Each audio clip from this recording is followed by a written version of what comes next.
Hello everyone, I'm going to show you where you can find super secret deals in the stock market. Just to sort of give you a brief introduction, you can see that this entire thing is green, and it's still green if I go here. That means that all these businesses are absolutely almost pristine perfect.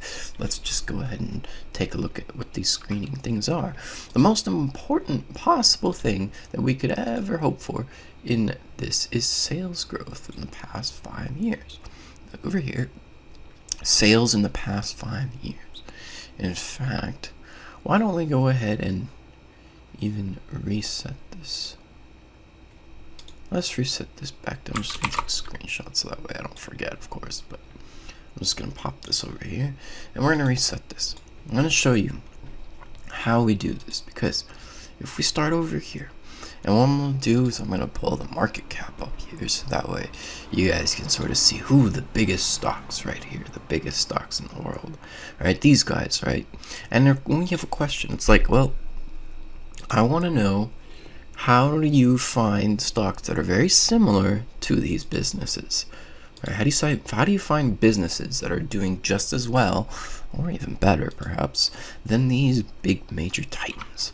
Well, this is what we do. First of all, we take a look at the sales in the past 5 years. Look, every major company has had about 5 or greater percent. These companies maybe haven't. Like a few of them, like Johnson & Johnson, maybe not so much here. Procter & Gamble, Walmart. Well, if their sales hasn't been up in the past 5 years by 5%, that means, what does this really mean? This is customer dollars going into their hands, okay? You see, it says help millions of customers worldwide make their own progress. Customers. That means these businesses are doing certain types of advertising. They're trying to sell. They're trying to make money. How do these businesses make money? Sales in the past 5 years. That's how businesses make money. So, what we want is 5% or greater sales in the past 5 years. All of a sudden, that eliminates any businesses, and look at the numbers here. We start on any, and we look down here at the bottom. It says 368 pages filled times 20. That's like 6,000 stocks. Almost 8,000 stocks. We cut this down to sales growth in the past 5 years, and now the only companies we see are the best companies who have been constantly growing sales in the past 5 years over 5%. That doesn't sound like much, but it's a little bit difficult to consistently grow every year. It's difficult. Now, what other numbers do you think we really need? Well, let's try working with this one, the return on assets. If we go over here to the financial page, and we look at the ROA, the return on assets, we look at all these businesses. Look, they've got some really high returns on their assets. That means that their net worth, whatever tools they have, actually it's not even net worth yet, but whatever they own, whatever physical stuff that they own, all their assets, all the stuff that they own, what you need to be able to do is generate income off of that. If you can't generate income off your assets, you have a shitty business. So you want it to be over 5% return on assets. Now, not all the titans were able to do that this year, whatever. So now we're kind of limiting we kind of only have a few of them up here, and then we have some other sort of lesser businesses down here. So now we've got most of the titans are doing pretty well still. They've got 5% return on assets, 5% in sales in the past 5 years. That's freaking good. That's good. Now we want to still cut this out. Look at the return on equity here. We still have some people who have really poor return on equity. Now what that means is they're heavily in debt. Yes, understandably. Maybe they can make a huge return on their assets, but it doesn't really help if they're completely in debt. See, when you have no equity, you don't make a good return on your equity because you have way too much debt. Your debt exceeds your assets. So what we want is a positive return on equity. And here's the thing. You actually want about Okay, well, 10 to 15% return on equity is pretty good. We're going to say 10% just because, oh wait, it's this number. Sorry, I was looking at that number. Yeah, so if you look here, what do you think is the minimum value? Probably, honestly, about 15%. That's right, 15% return on equity. I made it plus 10% before, but 15% will give you a good return here on equity. There you go. So now you have the companies who give you the best return on equity and the best return on assets. If we go to the overview again, you're noticing it's still got the giants here. We still got the titans. What else? Well, at that point, now you're wondering, okay, how do I make money as a stockholder? Well, there's two ways. First is the stock price goes up. That's the first way you can make money. The second way is to receive dividends. Let's just ignore the dividends for now. So what we really want is the price to go up. And what causes the price to go up? Growth. Growth of the company. Now, there's this thing called earnings per share, right? You probably know what that is, EPS. What that means is when you put your dollar down, how much of a return are you getting as being a part of this company? What's your paycheck? Okay. Well, what we really want is we want a big fat paycheck, right? If you were going to do some, like I'm doing this, like ship it thing, when you drive around and you get to sort of choose which guy you want to work for. So, some of them are going to be like, oh, this one's from $7 to $9, and it's like, oh, this one's like $10 to $15, and this one's like, oh, this is $15 to $20. It's kind of like that. When you look at the EPS growth, it's like, do you want to be in 5% EPS growth, 10% EPS growth? I'm thinking 10 to 15 is going to be pretty decent. Let me see. If I look at our chart before, 10 to 15 look pretty good. And what we could do is actually take a look at the Titans and see what they've been doing. So EPS in the past 5 years, if we look down here, we would say about 10% puts you in the Titans, right? 10% EPS growth in the past 5 years.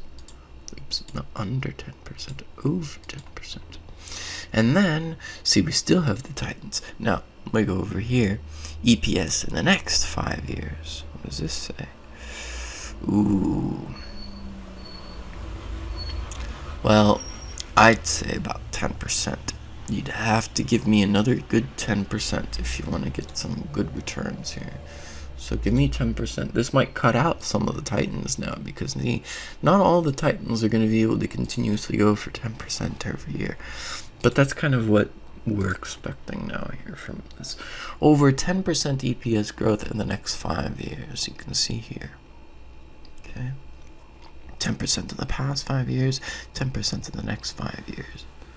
Now, don't worry too much about the yearly returns, okay? Today, this year, next year, not a big deal, all right? Because sometimes, maybe you might lose money 1 year in your company. It happens once in a while, especially, when you're trying to get a good deal. Sometimes if you have really kind of like a bad year once in your life, or it's on paper, it's bad, but it actually wasn't bad because you had insurance or because you had other types of income investing happening. So on paper, things can look kind of bad sometimes. So we're going to ignore this year and next year's fluctuation in business earnings. We can't really expect the business to earn every single year consistently. It's like sometimes even Apple, look at that. You're going to have a little bit of a crapper year. Now, let's take a look at some other things here. So what I do like to see, though, is I like to see free cash flow. I like to see free cash flow, positive free cash flow. If we look down here, we see that the cash flow is actually positive. What that means is after the company has done their business expenses and stuff, but before or sorry, after their capex even. So after they've basically spent everything that they've necessarily needed to spend, that means they've paid off their employees, they've paid off their taxes, they've paid off their capex, and they've done everything there. Well, once you've done that, now you have free cash flow. With free cash flow, you can do whatever you want with your business. So from then, you could start paying dividends, you could start making investments, so you could start buying and make acquisitions, you could start buying shares, you do anything you want with the free cash flow. But that only comes after you've paid off all the necessary expenses. You want positive free cash flow. Now, we can see that Netflix actually had a negative free cash flow. Now, that means that we want to cut out those negative numbers from the free cash flow. We want people to have free cash flow every year, so that way they can do stuff with their money. Now, we can also see that you can get absurd numbers of this. So that means that it's just expensive. What this is a ratio of how much paying for this particular amount of free cash flow. So we're going to put this under 100. So that way, we don't get any absurd free cash flow numbers, but we also don't get any negative numbers, so that we're positive on cash flow. Great. So what's next? At this point, we also want to take a look at the payout ratio. Okay, we've got 5 pages of stocks here. Now, the payout ratio is how much the company is paying out in terms of dividends. We don't want the company to lose all their money in the dividends. We don't want to take all their free cash flow. We want the free cash flow to still be there so that they can make their own investments. So if we were going to put this maybe under 60% or so, let's go under 60%. Now, under 60% is going to be a pretty big number, to be honest. You could put this under 40%. Let's see how many pages we cut out. And really all this would do is if we go to the dividends section over here and I rank these things by dividends, here we see we get some good dividends. If I cut this a little further, go to under 40%, maybe some of the dividend things went away, but none of them did. So since none of the major dividend numbers went away, we can actually keep this to under 40% payout ratio. What that means is they're only paying 40% of their free cash flow as dividends, and they're keeping the other 60% so they can do their own sort of business ventures with that. Let's see what goes up under 60%. We would have missed out on like a couple of some of these little things. No big deal. Let's put it under 40. We really don't want people to be blowing their money on dividends, so we'll keep it under 40. Unless you're really just keep it under 40. Next, because you're gonna get 8% dividends sometimes. You're going to get this B-bar 8% dividend. Oh, I smashed that B-bar. So, we're good there. Let's go ahead and take a look now at the margins. See, one way that you can tell the business is profitable is, let's go back to the Titans. I know you guys like the Titans. Right here, the Titans, I can prove. The big Titans. We go to their financial papers here, and we notice that the profit margins are huge. Look at that, 5% at least on the profit margins. We're going to put that over 5%. Okay, I think we are just about done here. So at this point, we've got only the best possible businesses, right? Gosh. So, we look here and we see a page full of red. Why is it a page full of red? The reason it's a page full of red is because these companies are a bit overpriced. But fear not, I will show you. How can we evaluate a business, whether it's worth it or not?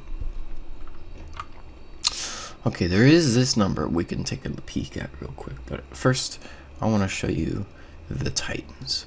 So when we look at Apple, and we look through here, first of all, what we're expecting 10% EPS growth in the next 5 years. That's kind of what our salary is going to be sort of expected to be. We could get a high pay right here. This one's sort of a medium pay. What we need to do now is go over to Morningstar. We're going to take a look here.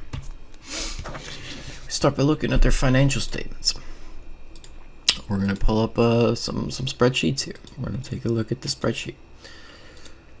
And so just a quick brief overview. You can see the sales revenue has been growing tremendously. We've got big margins. We've got operating equipment growing. We got big margins. We got the net income has been growing. There's margins written over here. We got big margins. We got big margins, man. Now, what do we got? Earnings per share. Earnings per share, it's been going up. Great. Dividends. Well, don't worry too much about the dividends. I wouldn't suggest to think more about this number. This number needs to be consistent. The payout ratio needs to be consistent. Consistent.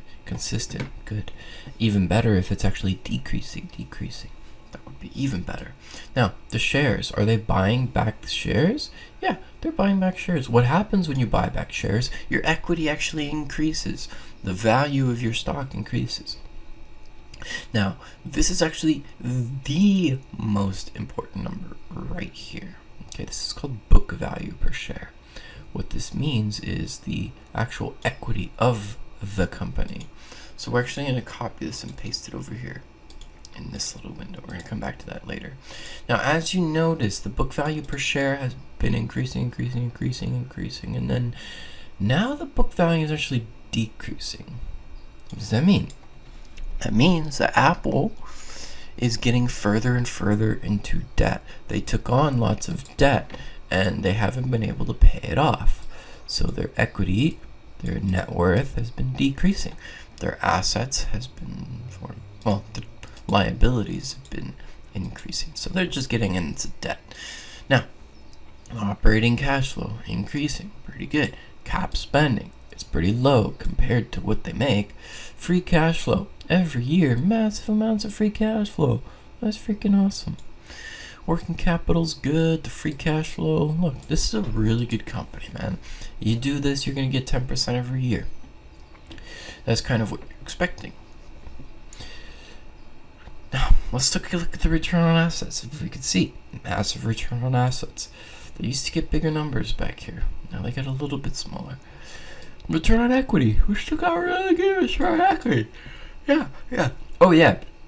And by the way, if your equity shrinks, guess what? Your return on equity is going to grow because your equity shrunk. Look, the equity went smaller here in the past couple of years, and the return on equity actually increased because of that. I'm not really too happy about that. Now, if we look at the growth numbers, you can see incredible amounts of growth in all areas. There's like no negative numbers here. Like 1, 2 negative numbers, 3 negative numbers, 4 negative numbers, 5 negative.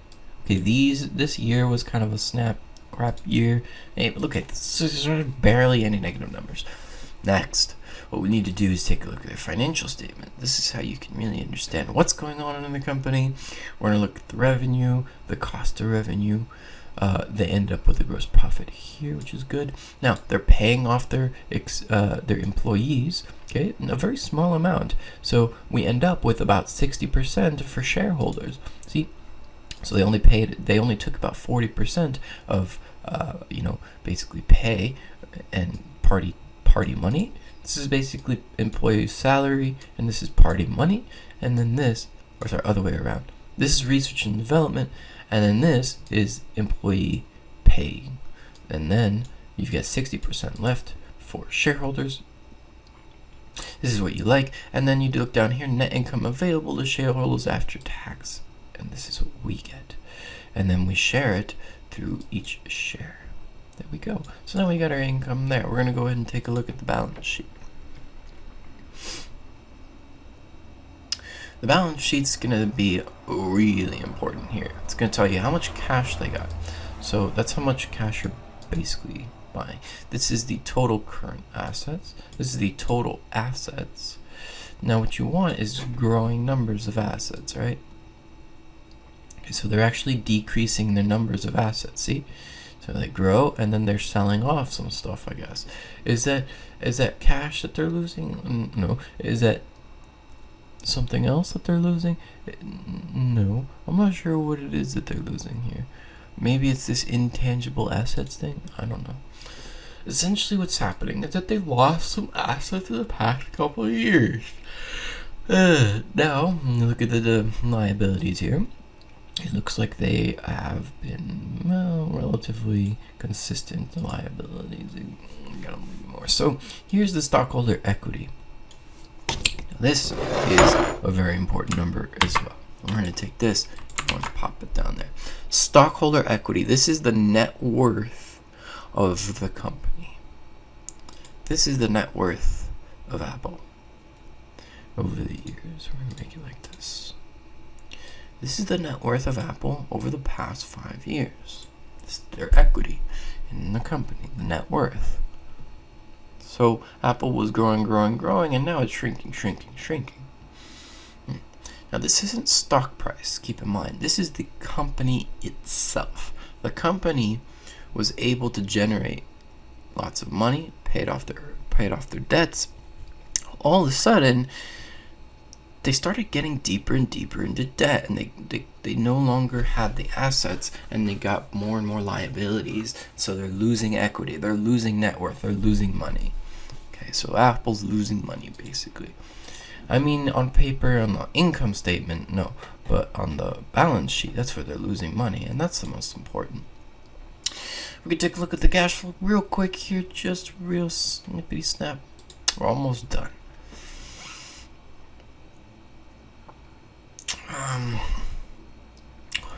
So what we really want to see here,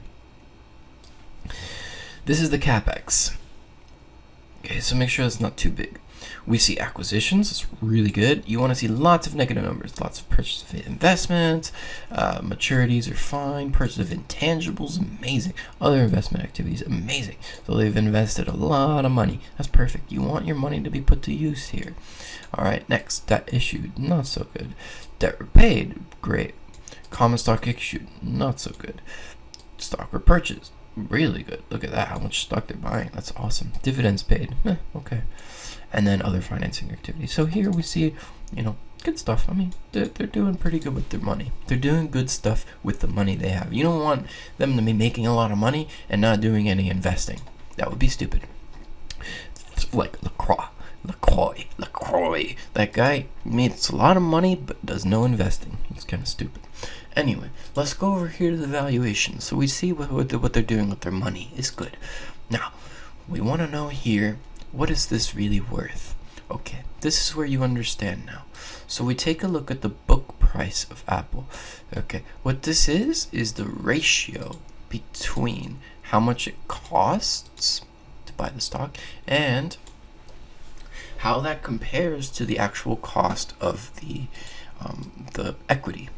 Okay, so remember that they have this much equity over the years. This much. This year, it's actually this much equity.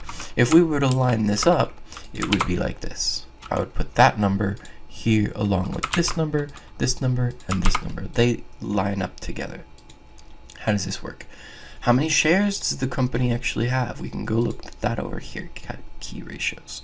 And we can see that the shares of this company is 4434 this year.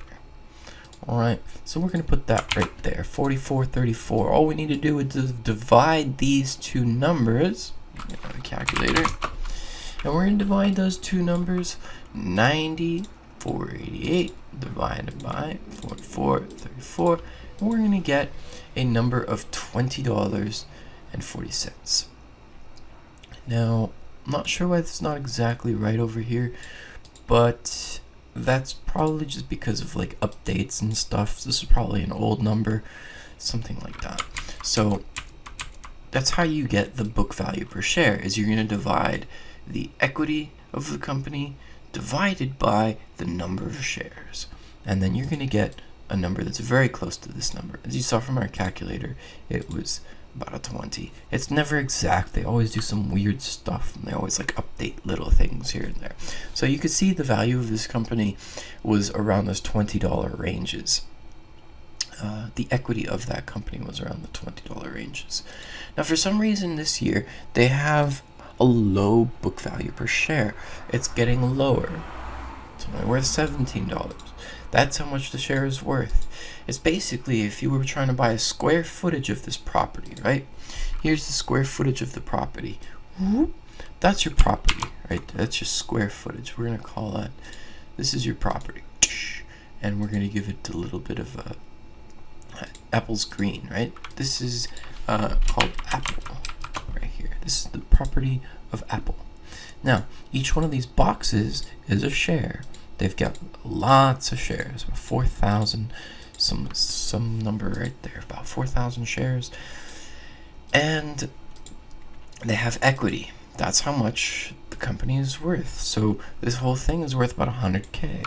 We have 4,000 shares, and it's worth about 100K. So each one of these little boxes is currently worth, put it in there. Currently they're charging $16.91. How come it didn't type? Currently they're charging $16.91 for each one of these little boxes here and here.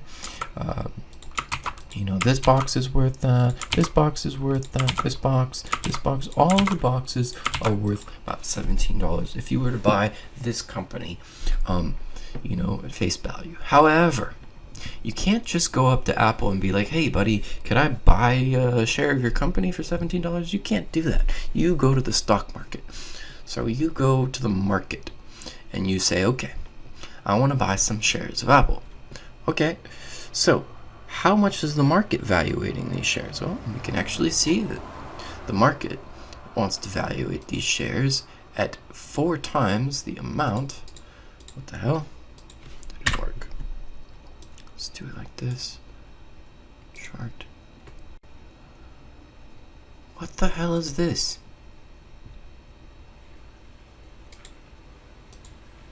Okay, so there we go. So now we can see that over the years, the market had been evaluating the price of Apple to be about 5 times, 4 to 5 as much times as the actual book value. So if you wanted to go buy Apple, you'd have to pay 5 times what it costs. So you'd have to pay 5 times what it costs. This year, you had to pay $35 per share of Apple. $35. Here's how we can do that. We take this and we multiply it by that, and we get the math. Multiply operator. That's what it is. Multiply. Okay, it didn't work either. Okay, operator. Multiply C1 by C14. It didn't fucking work because it's not C1, it's supposed to be C2. C2. So over there, the price of Apple is $40. Then the price of Apple became $60. Then the price of Apple became $66. Even though the valuation of people thought it was worth only 4 times as much. This would have been the best time to buy it right here. Even though the price went up, the valuation of the company actually went down. But look, the book value, the equity value went up. So it's worth more, and yet they're charging less. See, there's the divergence. Here, people thought it was worth 5 times as much, but look, it was only worth $12. Here, people thought it was only worth 4 times as much, but look, it was actually worth $17, so you get a higher price there. Here, same thing is going on. It's still worth 4 times as much, but now, see, the company is growing. Here, they think, oh, well, it's probably worth 6 times as much now. Ooh, the company is getting really big now. Let's go ahead and just move this down so we get some more room. Okay. So now here, the company is worth 5 times as much. So we get a little right there. It's still worth 5 times as much, but the company's growing. Company's growing. Now it's worth 6 times as much. Company's growing. Now it's worth 7 times as much. You guys really think that Apple's worth 14 times what it's really worth? 30 times what it's really worth? Come on, you guys. So now you got a price of Apple about $500. This is how it works. So this is what people believe. What people believe or perceive the value to be. And this could be a multiplier factor. It's basically a multiple of the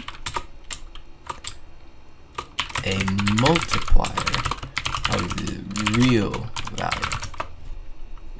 Okay, so this could either be something like 0.5 multiplier all the way up to 30 multiplier or even higher. And you can even get smaller if you wanted to. You can get negative values. You could do anything you wanted. Okay, and the question is, when do you really want to buy? Well, you saw here, this is probably one of the best times. The best time to buy is basically when the PE, or sorry, this is not PE, this is the book value. When it's generally pretty low, but when you still see the book value per share increasing. See, you don't want this number to decrease. This is the most important number, book value per share. You want this to be increasing consistently. If we actually look here, we see that the book value per share is not consistently increasing. In fact, it went down a bit. That's not really good. All right, this isn't like one of those stock prices where it's like, oh, well, it's just a pullback. No, this is the actual company's ability to make money. If a company is good, they're not going to be losing money several years in a row like that. So I have my suspicions about Apple. Also, keep in mind that the company equity has been dropping, and yet the valuation of the company has been increasing. So, what? We see a divergence here. We see a divergence. A divergence in value. The value of the company, the true value of the company is going down, and yet people believe the value of the company is going up. What usually happens when you try to sell? Oh, and this is what you can actually kind of try to do, because remember, the value of each share is only $17. You're paying $500. You're paying $500 for a share. Okay, let's make it $4.97 so I can do a little less math. So what that means is you're paying a premium of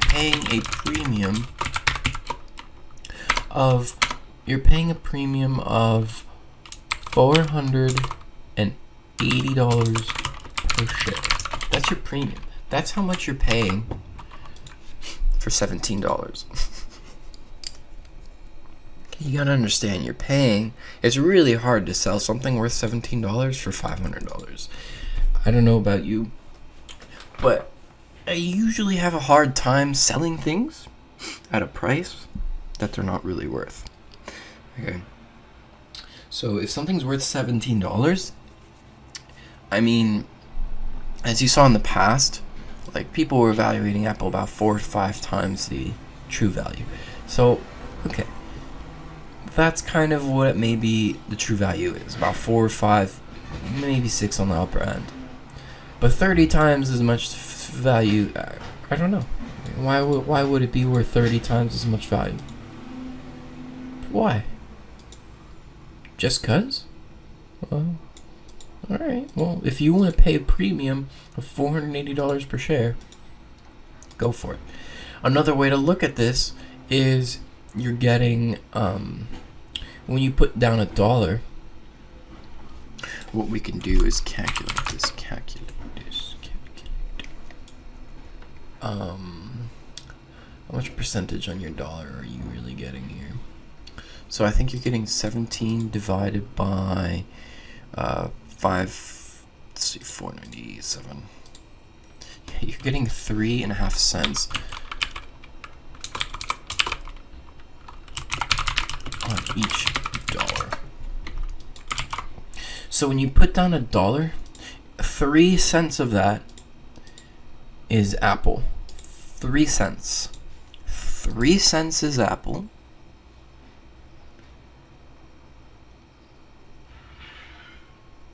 Yep, 3 cents, 3.5 cents. 3.5 cents is Apple, and 97 cents is premium. This is basically taxes. This is the premium. Now, of course, you might get your premium back when you try to sell it, but the closer you can get to book value, the lower the premium is. So when this goes up, you really want to try to get rid of you want to earn your premium, right? So you want to buy closer to book value and earn a premium because you got in at a good time. So now you earn your premium if you want to sell. Otherwise, you're getting 3 cents on your dollar. 3 cents on your dollar, dude. That's pretty pathetic. So when you put down your 3 cents and you get your $17, and then you get your earnings per share, I mean, I don't know what to tell you guys, but you're paying massive premiums if you want to be buying these kinds of stocks. That's how this works. Now, I predict a big crash in Apple because, as you can see, the equity's going down, the valuation price is going up. So I predict a big crash in Apple. It may or may not happen, doesn't really matter. But this is how I evaluate companies. Now, what if we want to get a really good deal? Let me show you what a really good deal looks like. So, one way to calculate the good deal is to look at this thing called the PEG ratio, price to earnings to growth. What that means is, how much are you paying, and how fast are they growing their earnings for each share? How fast is this company able to grow the EPS, and how much do you have to pay for that growth? So you're paying you're paying reasonably high numbers here. Lots of numbers. You're paying a lot for the price of the earnings growth. It's expensive here. However, this is safe investments. You know that it's going to grow very, very confidently. But what if we were to list this by PEG? Other way. These are the most expensive ones where they're not growing that much. As you can see, the numbers here in growth are somewhat small growth numbers in EPS. Okay, we could see earnings per share next year small, earnings per share in the next 5 year, pretty small numbers here, 10s, 15, small numbers. However, the price of the stock is generally very high. Look at the price to how much you're going to be earning. Price to earnings growth. Now if I do this, I flip it around, all of a sudden now we get big numbers of growth and very small numbers of price. So now we're getting a really, really, really good deal on huge growth values for really small price. And if we take a look at these companies, now B-Bar, let's go ahead and take a look at B-Bar real quick here. And I want to show you the differences between B-Bar and Apple. So, revenue, look at the revenue growth, incredible growth. We're getting massive numbers now all of a sudden. Net income, beautiful. We had one bad year. Earnings per share, great. Look at that earnings per share. Dividends, sometimes they're actually paying some dividends. That's pretty nice of them. Look, the dividends even stay low. Remember I told you it's even better if it's decreasing? It's decreasing. Look, the shares per million. Okay, this is the only thing that is slightly odd. They're not buying back shares, and that's okay. I mean, they seem to be like a new company. They seem to be making a lot more money now, so maybe now they'll buy back some shares. By the way, this is a bank. This is a bank in Argentina.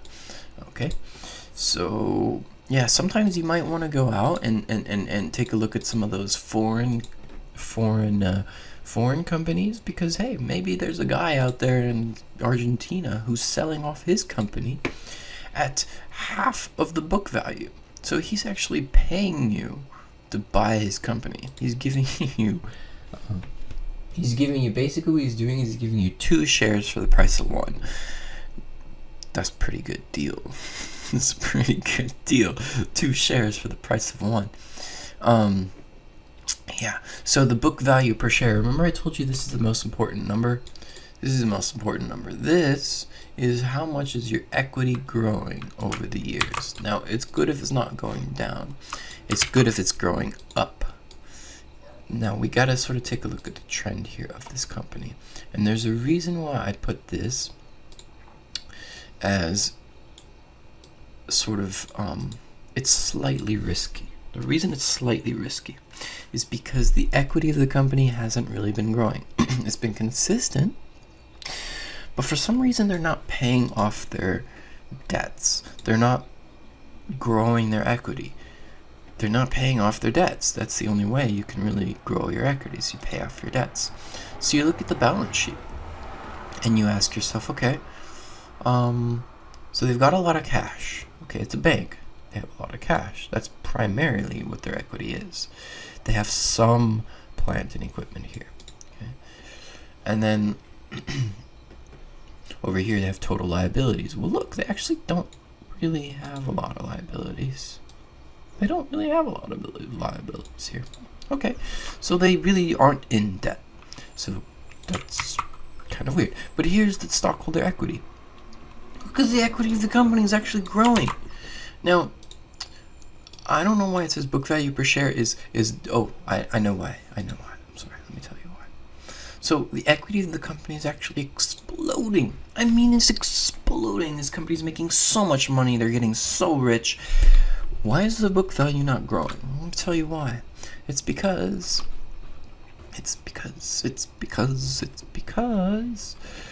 they have been giving out more shares. See, in the past 5 years, they've been growing their share numbers, right? So when we divide these numbers by these numbers, we get these numbers up here. This is the book value per share. Book value, share numbers. Hopefully I'm correct in this. Sometimes these numbers, again, they don't match quite perfectly.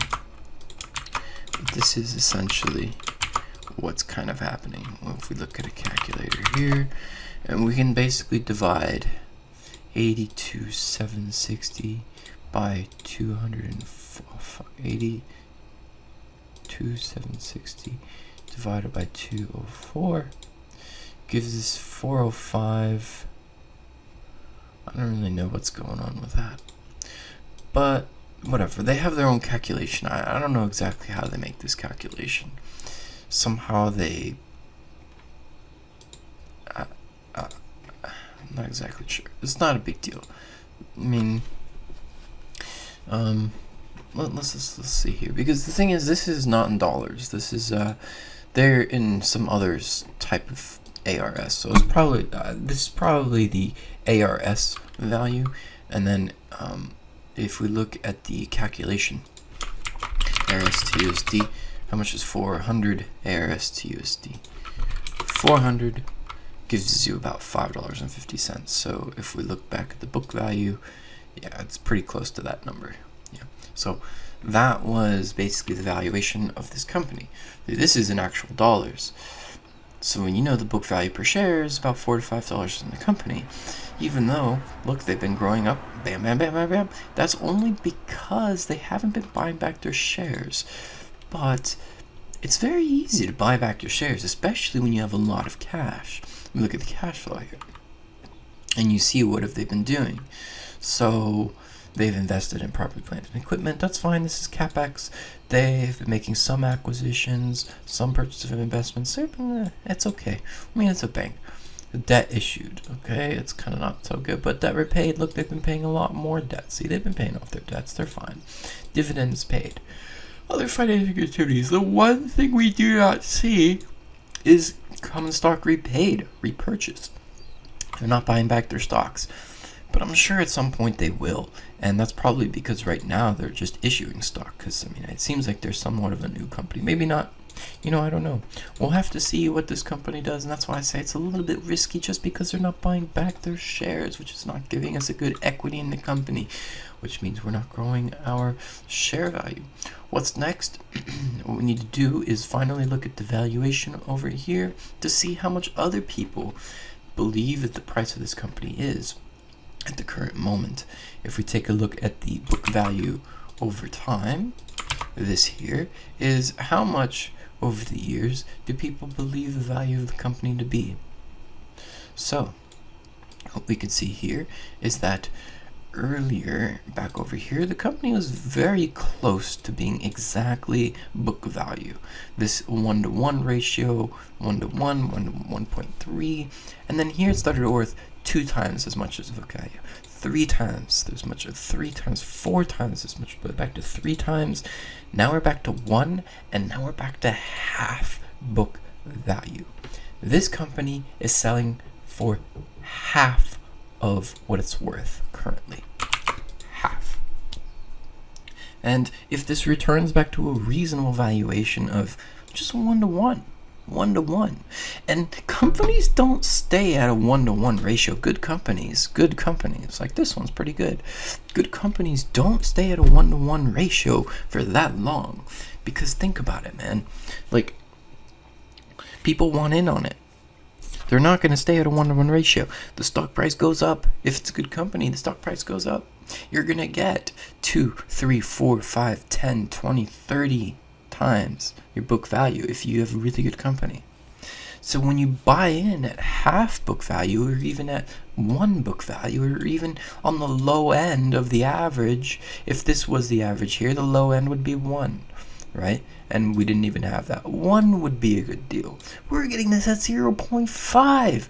Look, bam, bam. All of a sudden, this is worth peanuts. And look at the equity that we're getting for peanuts. The equity we're getting for peanuts. This is beautiful. So this is one of the best deals you could get right now. Just massive company, massive growth numbers, and it's super cheap. I don't even have to look at the stock price, right? But we will. Just so you can see. Oh, fizz. That's right. So what is this again? This is B-bar. I don't need to look at the stock price to know that this is a good deal. Alright, let's look at a weekly chart here. So as you can see, though, there's one reason why this stock is not going up tremendously. Remember the book value per share? Okay, so the price of the stock tends to follow the book value per share. However, keep in mind that this influences that. Okay, these two are either going to this is the P/V ratio will either confirm or diverge. Okay, it's either going to confirm or diverge the book value. If it confirms the book value, then it's going to follow the same general path of the book value, the same general path.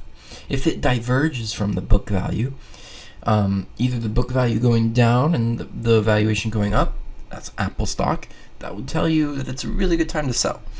Or it could diverge the other way. The book value goes up and the PB goes down. In this case, the book value has been staying consistent, although I trust these guys to, grow their equity with all that money that they have. All they got to do, honestly, is just buy back a couple of shares, and then this goes up really easily. And look, their equity is just massive. So this also tends, not always, but this tends to follow that. So the actual equity, tends to follow the, or actually I should say the book value per share tends to follow the equity of the company, the equity / net worth of the company. So it stems from here, and then it goes into here if they've been doing good with repurchasing, and then it goes to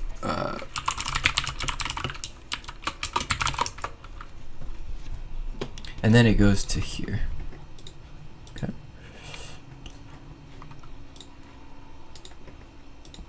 Bam, bam, bam. It's kind of like that, and then from there you get the stock price.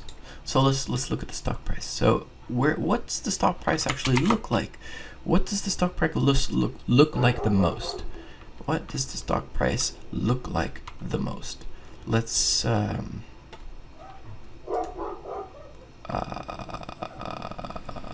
guess we'll just pull it out like this.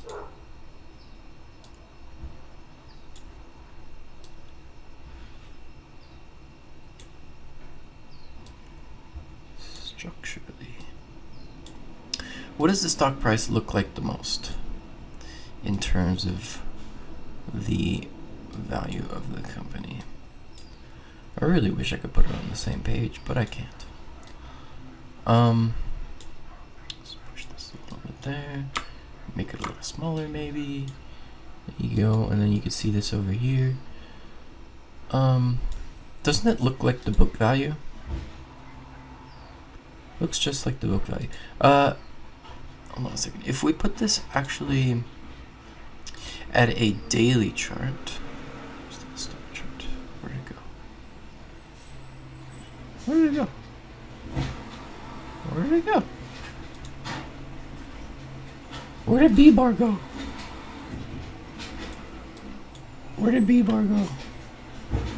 Oh man, I'm lost. Oh, there it is.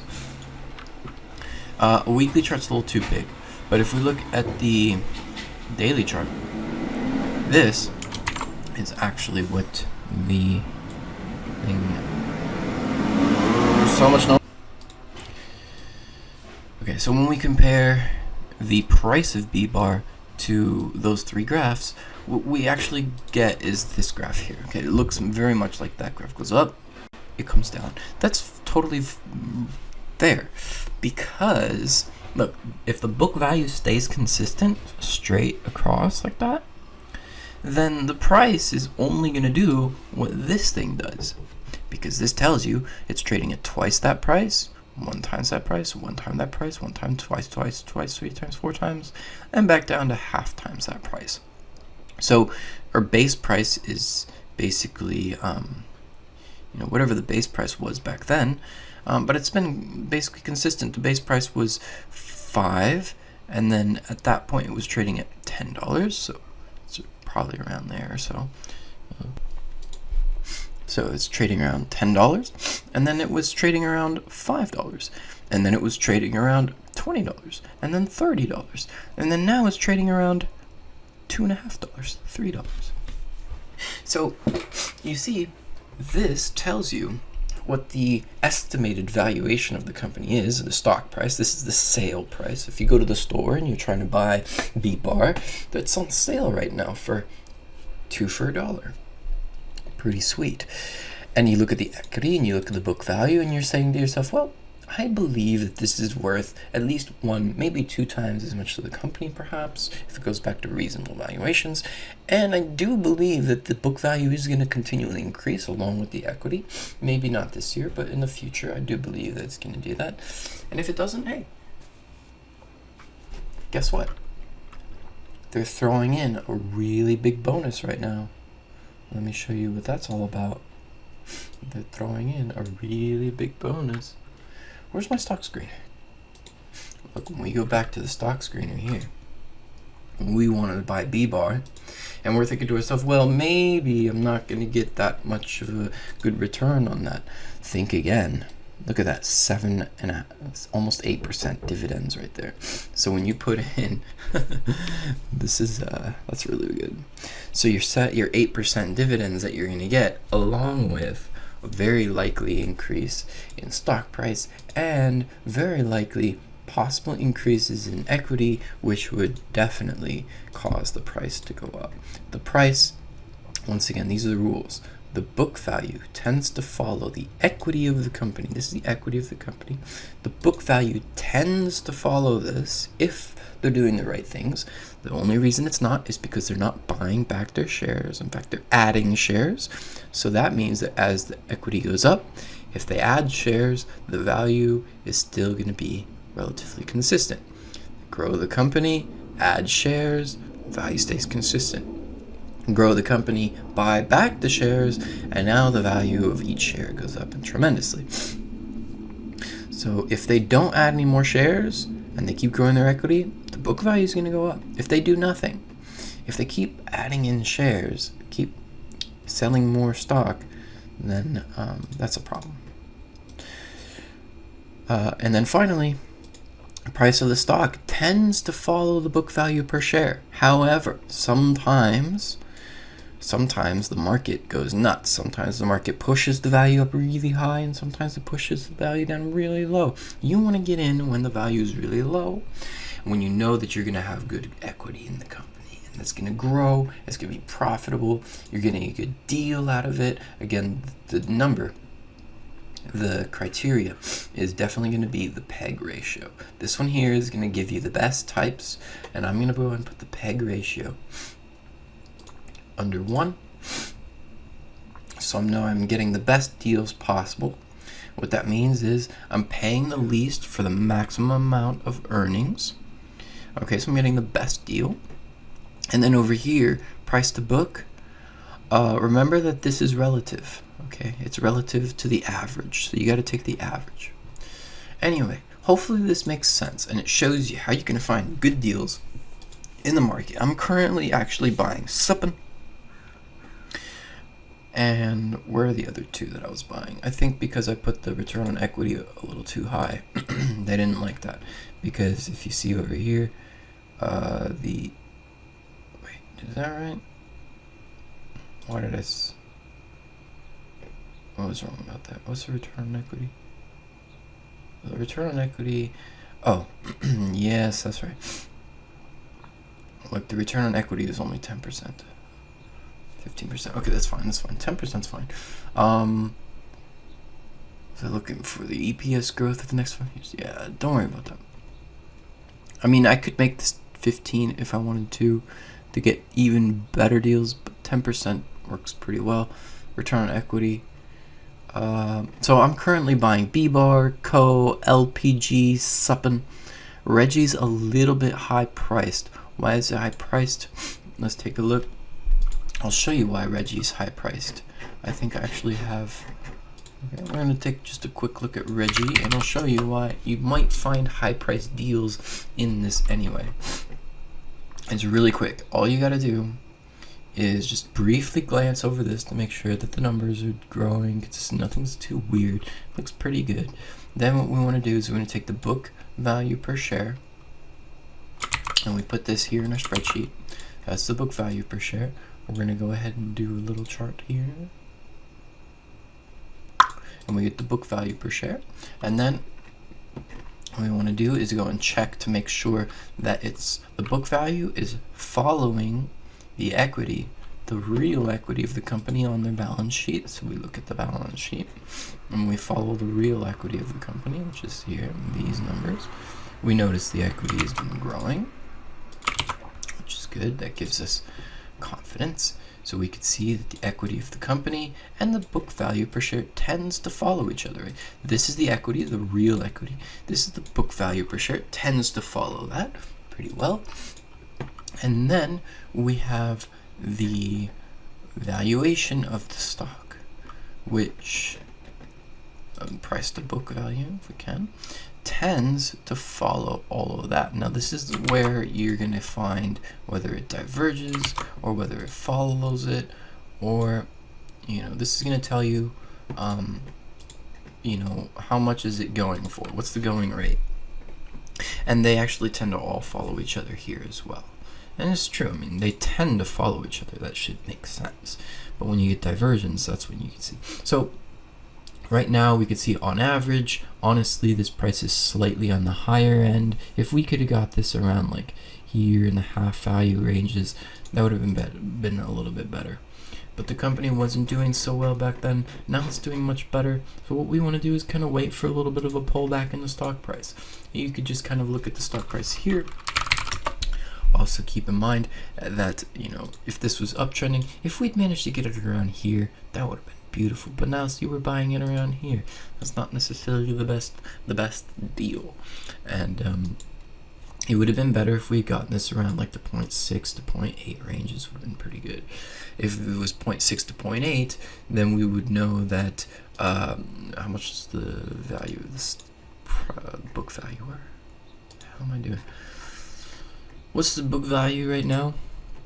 Right now it's 30. It should be selling for about $15 to $20 or so, but instead it's selling around 40.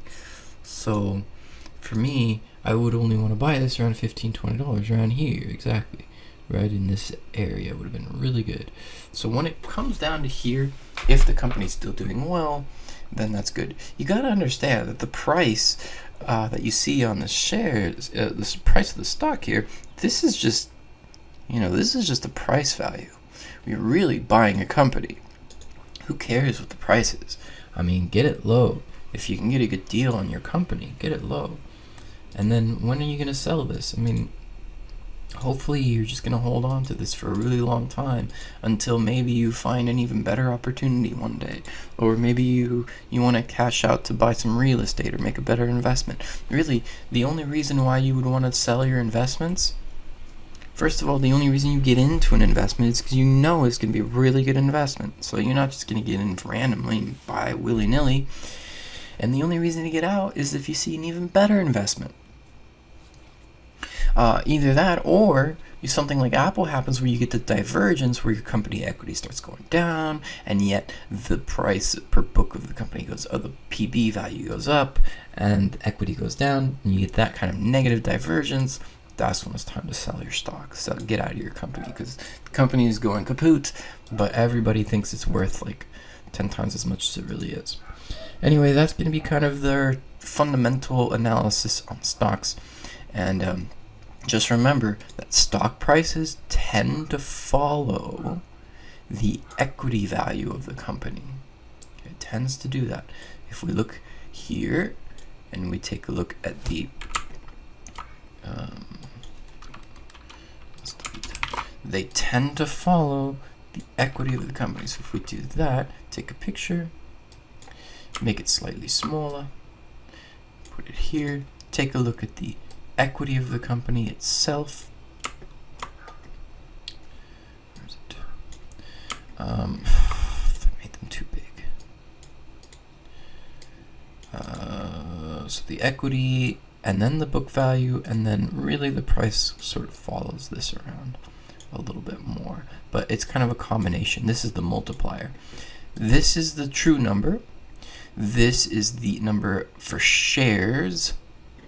Okay, because you got to understand, once you put shares into the mix, now you've got this. This is without any shares. This is as if there was one share.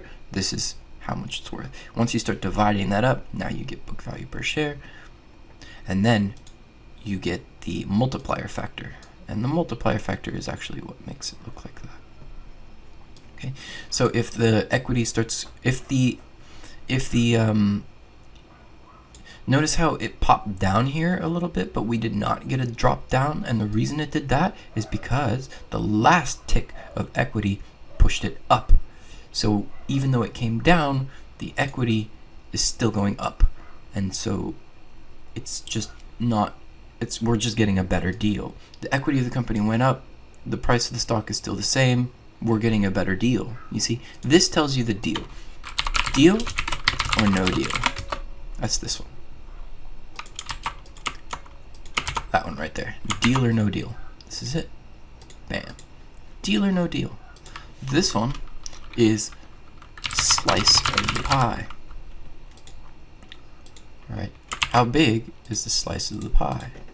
And this is the whole pie. Whole pie, slice it up, deal or no deal. This, no deal. All right, we're gonna go